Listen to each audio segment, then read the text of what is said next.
Welcome back, everybody, to another segment of the Pillars to Success with Dr. Paul White. First and foremost, how are you doing today, Mr. White? I'm great. Another beautiful day. Happy to be here. So glad to have you again. So a little recap for anybody who is new here.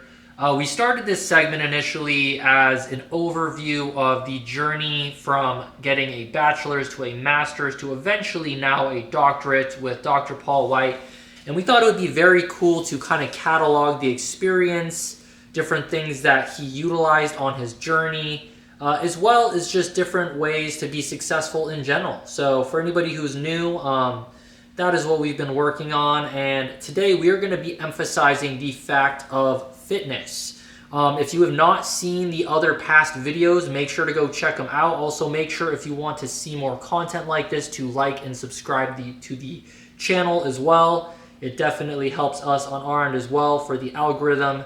So without further ado, we are going to talk about fitness.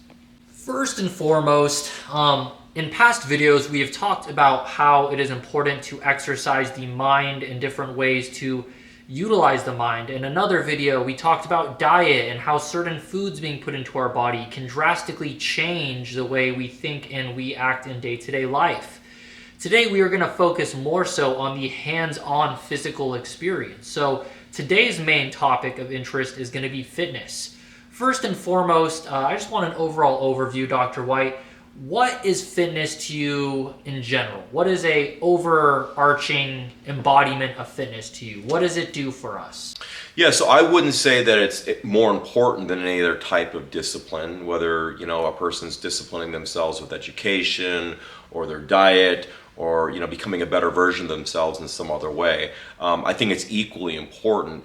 I'd say one of the differences between physical fitness and going to the gym and exercise is that you see the results relatively quickly, and what you put into it is definitely what you get out of it. So, a person could go to the gym that's maybe never worked out before, and as they start putting work into it, they'll start seeing those results pretty quickly, and that's very encouraging, and it helps build confidence. And so I think it's a great place to start building a discipline. If you don't necessarily discipline yourselves and yourself in other ways, I think fitness, health and fitness is a great place to start because it's so transferable to other areas of our lives, but it's also a place where we can actually see real tangible results relatively quickly.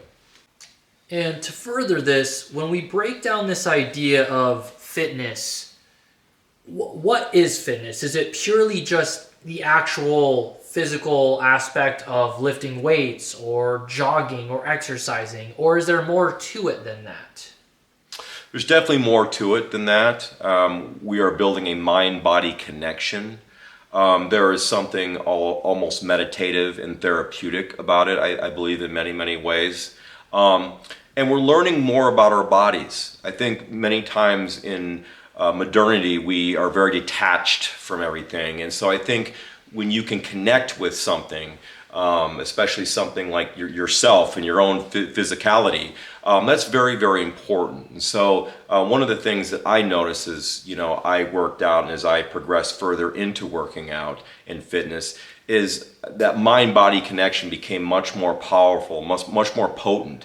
And I started understanding myself, at least on a physical level, better. I could even feel when I was coming on, maybe getting a cold or something like that. I could tell when my body was feeling worn down, maybe very, very quickly. You become much more intuitive with those things, and you start viewing your body in a very different way. Something you've probably noticed within modern society, especially in the last, I'd say 10 to 15 years especially, there's been a lot of shifts within fitness. Before, it was kind of just something people would do. Some might say it's even kind of become a cult in a way now. You have copious amounts of fitness brands and all these different kinds of influencers within fitness, and it kind of has shifted into something completely different in a way. Some might say a little more self-centered and egotistical. What are your viewpoints on those kinds of things? Well, I think like many things in life, you can take something that's very positive and beneficial and you can overdo it. I often joke that too much of anything is not going to be good for you. And, if you drank too much water, it would kill you. So I think, people will latch on to different, lifestyles that are actually very beneficial and positive, but they'll overdo it. And this goes back to that video that podcast where we talked about balance and how balance is so important. And when people push too far in one area or another, they get out of balance. And so I think a lot of what you see with like influencers and individuals, they're maybe doing it not for all the best reasons, or maybe they're focusing entirely upon that.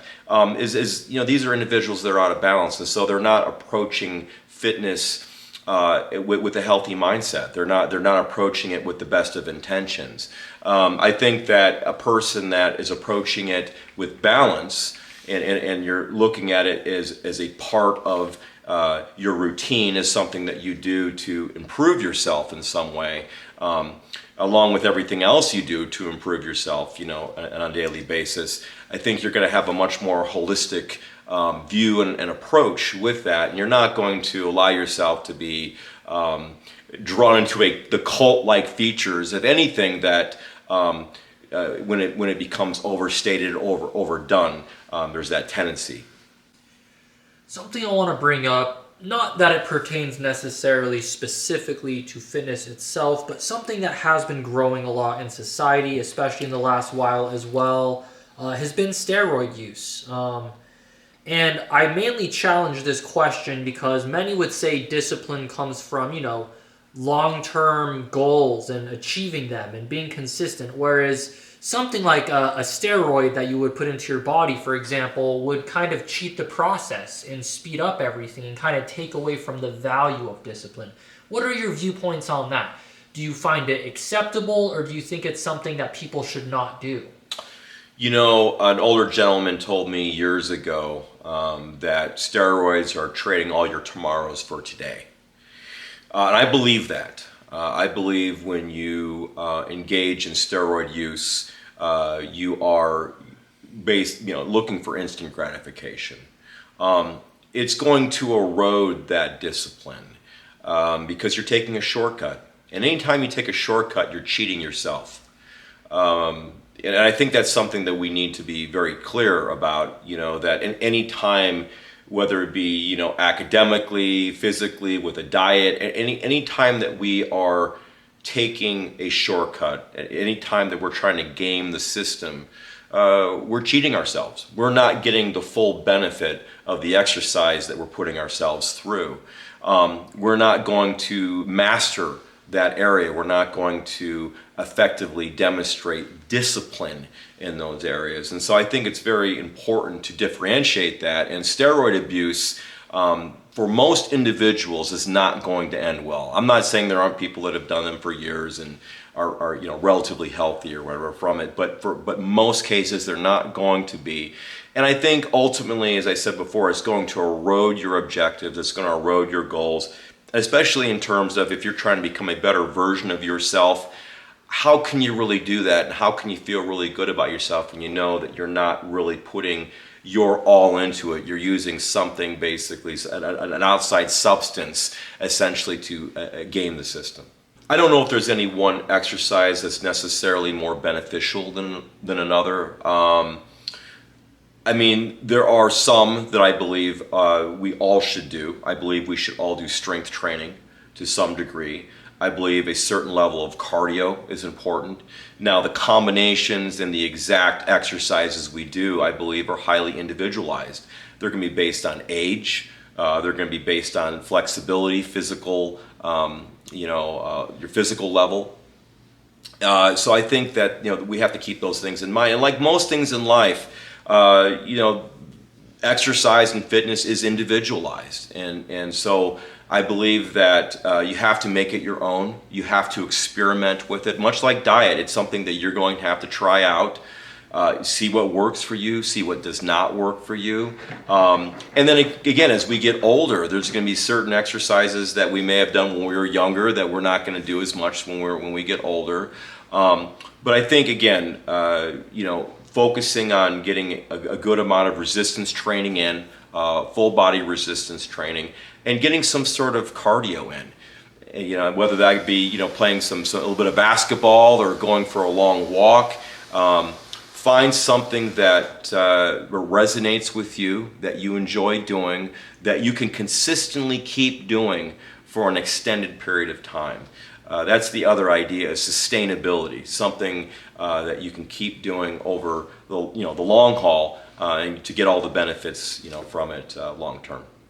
In terms of speaking about fitness becoming more popular in the last 10 to 15, 20 years, do you think there's any specific reason why it has become a lot more popular? I think there's a couple of different reasons why. I think that social media platforms have definitely advertised it more, and it's made it more sexy in some ways. I think that as our population continues to age, there are a number of doctors and health experts, professionals out there that have touted the benefits of working out and fitness.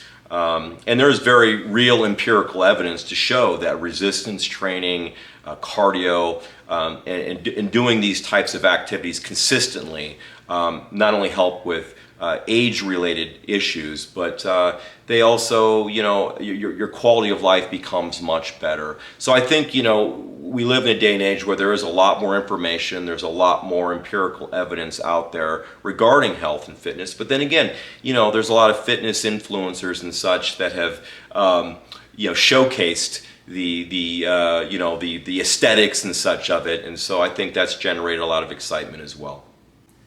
If you could go back in your life to when you were much younger, would you change anything about your fitness journey, or do you feel like everything you did it all happened the way it happened for a reason? I would definitely change some things. One of the problems I had when I was younger is I overtrained. I overtrained for years.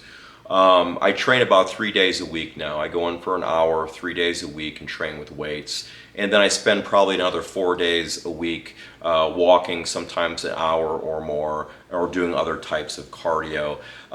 So I feel like I've kind of reached the right amount of exercise now. I feel like I'm more balanced with my exercise routine now. When I was younger, I wasn't as much. I was doing too much. And doing too much of anything, again, taxes you. It puts a lot of stress on you, and in this particular case, it puts a lot of stress on the body. And so I think that that'd be the one thing that I would change, and I would encourage others. Less sometimes is more. Train smarter instead of harder, and allow your body to rest. It's so important to go out and exert yourself, but then to equally get as much rest. And to rest your body and your mind after you go through the process of stressing it and taxing it. It's always good to play devil's advocate on everything because it challenges our minds and the way we think. So in terms of fitness, something I do want to ask is, do you feel like there are cons to fitness? Yeah, of course. And I love the critical thinking aspect of this here. I would say that, as you mentioned earlier, there is a bit of a cult of fitness. And I think that it's very easy to get locked into that or get trapped into that world.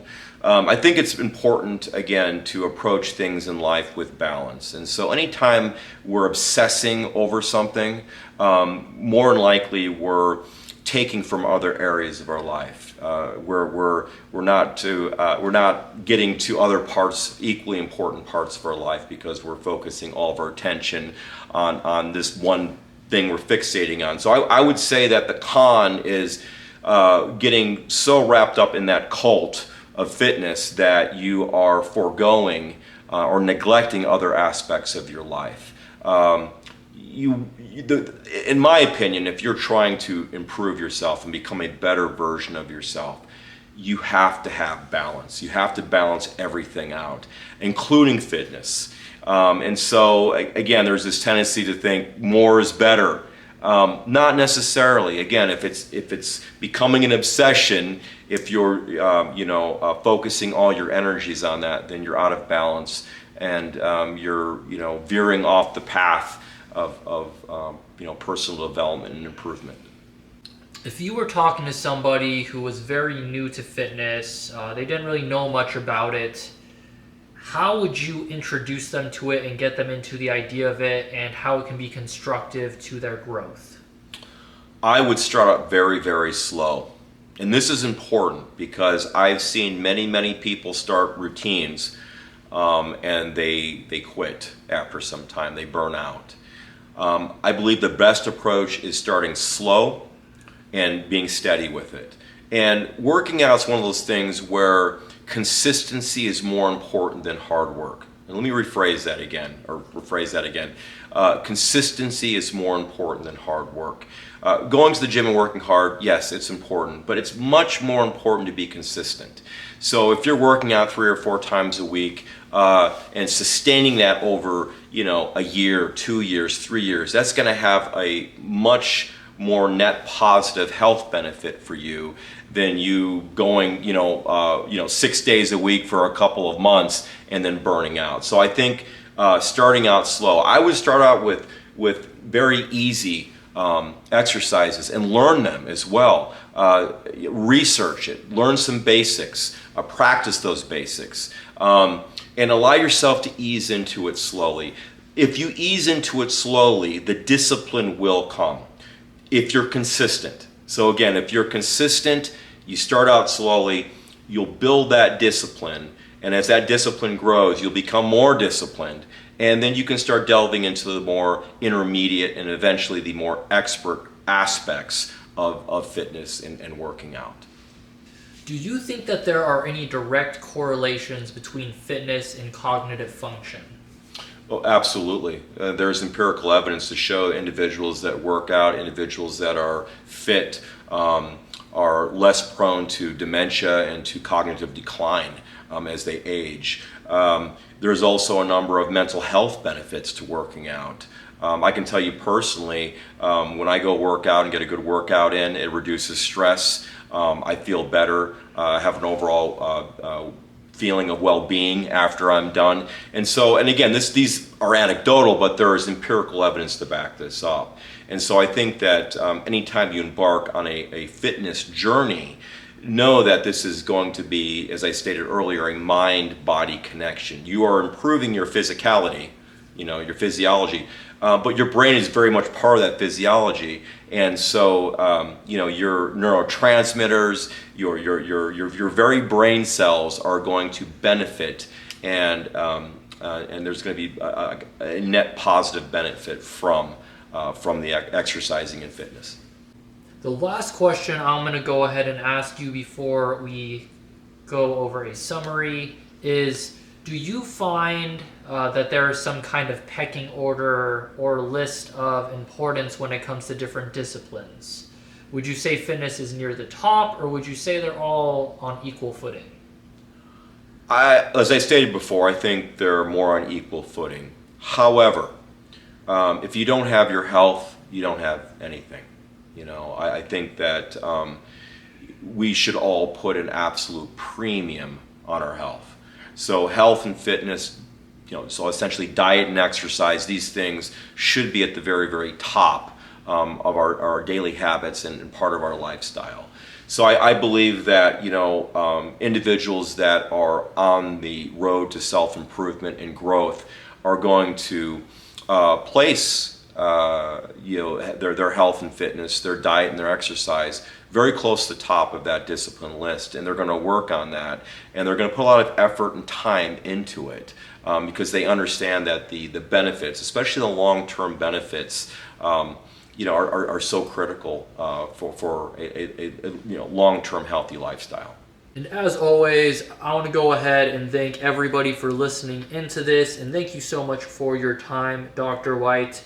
As always, we are going to go ahead and wrap things up with a summary What are these final words you want to leave for the audience before we wrap things up?